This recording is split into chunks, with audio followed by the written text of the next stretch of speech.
Olá, estudante do 9º ano. Eu sou o professor André e nós vamos dar continuidade aos estudos do componente curricular Arte. Como é que tem sido o seu envolvimento com esse conteúdo e como você tem conseguido construir os seus conhecimentos, suas habilidades dessa área, que é tão importante para o nosso desenvolvimento emocional, afetivo, social. Afinal de contas, as artes têm muito ao que contribuir para a sua formação. Então, a gente vai avançar um pouco mais para que você continue consolidando aí essas informações e também o seu desenvolvimento. Vamos lá, o tema da aula de hoje? Bem, o tema da nossa aula de hoje é linguagem verbal e não verbal.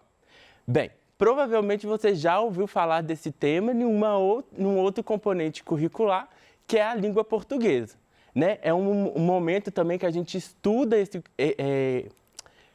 esses aspectos da linguagem para a gente poder aprender a diferenciar como é que isso se manifesta no nosso dia a dia e até mesmo para saber como é que eu posso usar isso da maneira mais adequada, mais potente. Mas como é que isso funciona nas artes, né?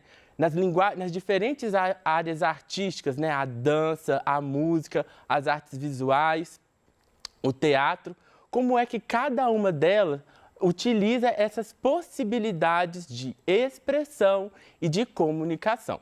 Então, antes da gente poder entender como que cada uma dessas áreas artísticas recorrem às linguagens verbais e não verbais, a gente vai precisar, então, compreender e relembrar o que é a linguagem, o que é a comunicação e o que é a expressão, para que a gente possa potencializar o nosso estudo de hoje. Vamos lá?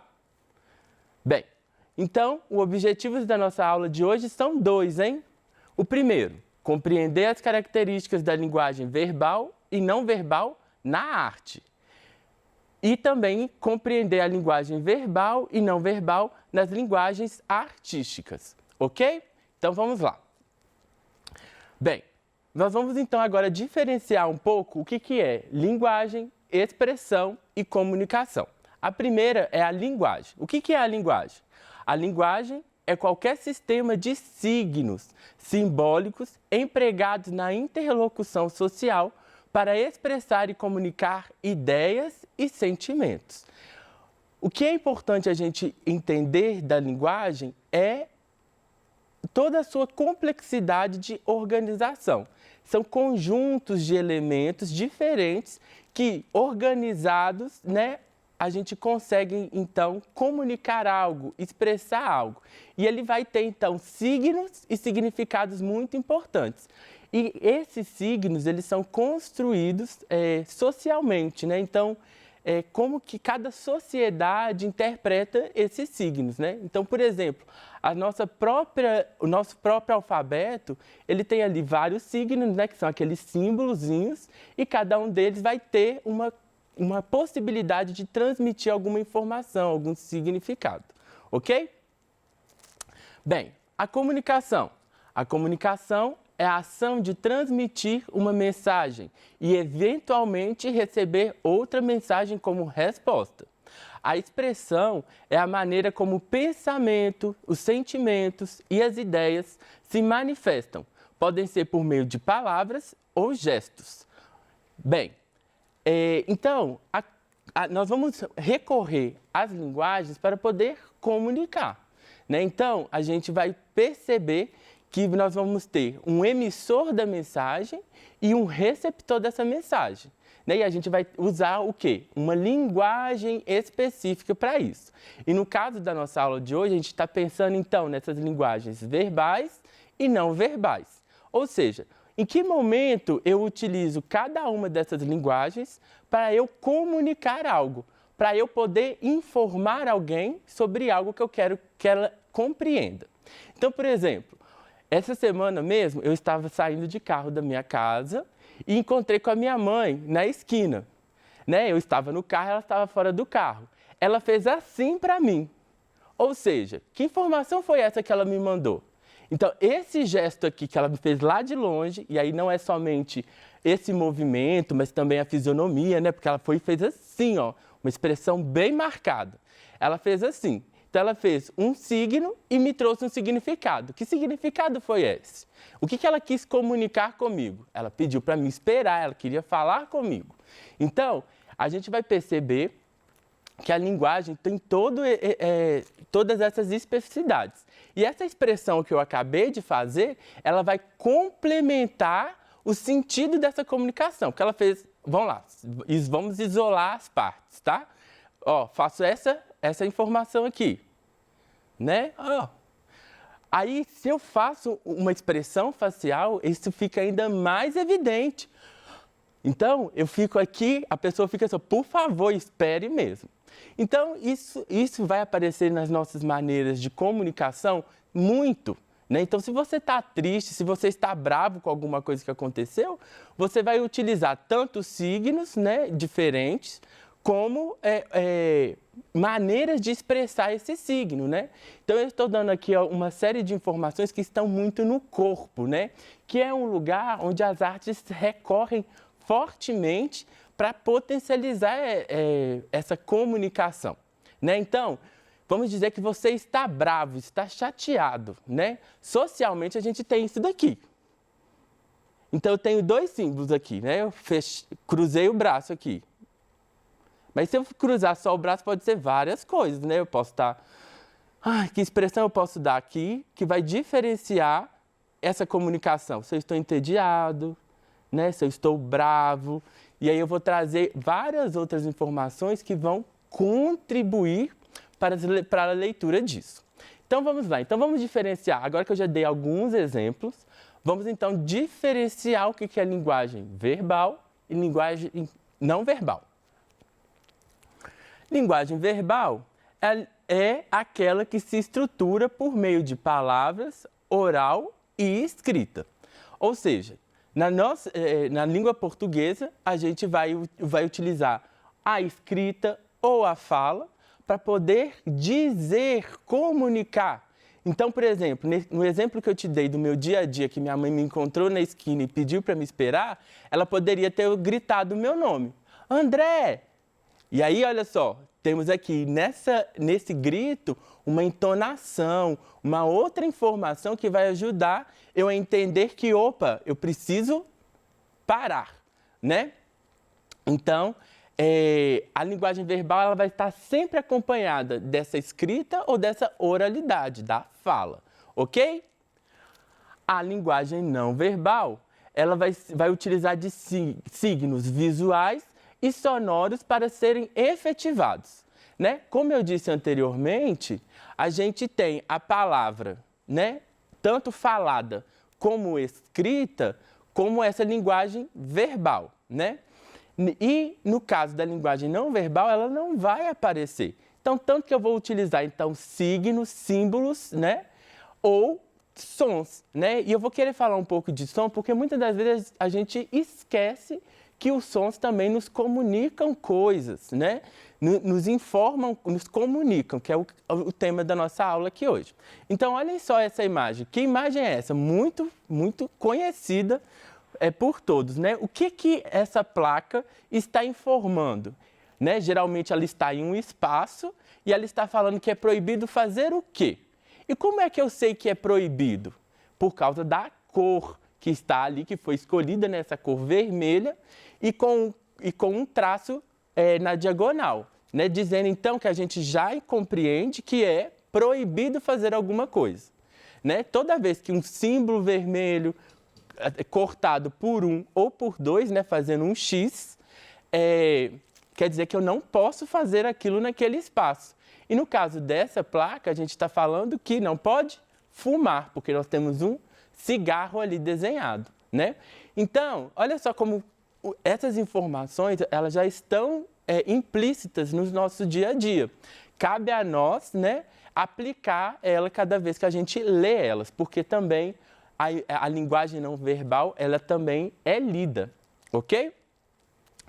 Então, vamos lá, 2 exemplos aqui de linguagem verbal e não verbal. Observe essa imagem. O que nós temos aqui? Nós temos um homem, né? Aparentemente um homem, utilizando o que no rosto? né? Então, se você chega no supermercado do seu bairro, na padaria do seu bairro e tem essa placa, o que quer dizer? O que você tem que fazer antes de entrar lá dentro? Colocar a máscara, né? E esse é o momento que a gente tem, né, visto muito dessas imagens, né, dentro desses espaços onde há obrigatoriedade do uso de máscara. Agora, eu vou te dar um outro exemplo. Olha só, nós temos aqui duas linguagens complementando umas às outras, né? Então, nós temos ao lado esquerdo da tela, né, à sua esquerda, nós temos um desenho de uma máscara. E complementando essa informação, está dizendo obrigatório o uso de máscara, por meio do decreto 64959 de maio de 2020, né? E a resolução e o símbolo aqui do governo de São Paulo. Ou seja, ali ainda está te justificando por que naquele lugar é obrigatório o uso de máscara. Então, ali, a primeira imagem somente da máscara já te informa que, dentro desse contexto, né, de pandemia mundial que nós estamos vivendo, é obrigatório o uso de máscara em espaços de comércio e etc., né? E a informação escrita está ali complementando. Bem, e na arte, professor, como é isso, né? Porque a gente já sabe que isso está presente no nosso dia a dia, mas também as áreas artísticas, né, que a gente geralmente estuda, também se valem de linguagem, de estratégias verbais e não verbais, umas mais do que as outras, de acordo com a sua especificidade. Vamos conhecer algumas dessas características? Bem, a primeira que a gente vai observar é as artes visuais, né? Que muito recorrentemente usa a linguagem verbal e não verbal em histórias de quadrinho, charges, cartoons, né? E vocês aí já estão um pouco mais familiarizados com esses objetos de arte, né? Tanto a história em quadrinho, que é um gênero também literário, né? Que você tenha condições de ler, né, que vai se valer tanto da linguagem verbal, né, onde a escrita está ali nos quadrinhos, como também dos desenhos, né, que vai demonstrar que situação é essa que está acontecendo ali, né? E é uma linguagem das artes visuais que elas são muito interdependentes.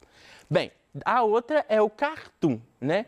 O cartoon ele vai estar associado com algo, né, que é problematizado socialmente, né, por muito tempo. Olhem só essa imagem. A gente tem aqui o Cebolinha olhando para aquilo que está acontecendo ali naquele momento, né? Então, vamos lá. Tem uma mulher, né, segurando uma mangueira e eu desconfio que ela esteja lavando a rua. E o Cebolinha, como é que ele está olhando? Qual que é a expressão que ele está colocando ali? E a Mônica, como é que está olhando para ela? Né? Então, a gente vê ali que a gente consegue interpretar que situação é essa que está ali acontecendo sem nenhuma palavra, né? E por ser um tema atemporal, né, que a gente sempre está dizendo sobre o uso da água, a importância de preservar a natureza, a gente de imediato já entende que narrativa é essa, né? Então, ali, o Cebolinha e a Mônica estão muito bravos com a mulher que está desperdiçando água, um recurso tão importante. E isso tudo utilizando ali de informações que a gente consegue ler. Essa cara brava, a cara da mulher espantada e o Cebolinha olhando para a água sem acreditar o que está acontecendo ali. E aí, se a gente olhar também no desenho, tem uma nuvenzinha saindo ali da cabeça da Mônica, né, que a gente sabe que ela é uma personagem bem nervosa, cheia de identidade. E então você também consegue perceber que ela está ali insatisfeita com o que está acontecendo na frente dela, sem acreditar. E a charge, como vocês já conhecem também, é algo que vai trazer um pouco de elementos mais atuais, né? Que são circunstâncias e contextos mais atuais. A charge ela é um recurso de expressão artística e de linguagem que vai comunicar muito do que está acontecendo agora. Bem, a outra linguagem que vai ter muita expressão verbal e não verbal é o teatro. E eu quero diferenciar aqui duas linguagens não verbais que aparecem muito no teatro para que a gente reconheça, né? É a mímica e a pantomima. Porque a gente sabe que no teatro existe a palavra, o texto, né? E isso é linguagem verbal. Mas muitas das vezes a gente não sabe a diferença de mímica e de pantomima. A mímica, eu realmente imito uma situação que acontece. A pantomima, nem tanto. Então, eu vou imitar uma situação aqui que você faz todo dia na sua casa, provavelmente.